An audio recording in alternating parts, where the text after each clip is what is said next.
నీకు అన్నం పెట్టకపోతే నువ్వు గిన్నెలు ఎత్తేస్తావా? పెట్టరు, గిన్నె అన్నం పెట్ట, నేను పెట్ట. పో పెట్ట, నేను పో చెప్పపో ఎవరికో.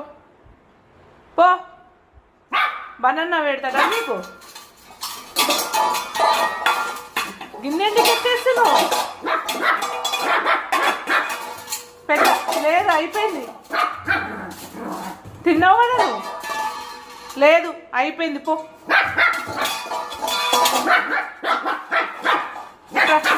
తీసుకుంటా, పెడుతుందా? సరే సరే, పోనీలే, పెడుతుందా? పెడతా. గిన్నె పెట్టుకోనా? పెట్టనా? సరే.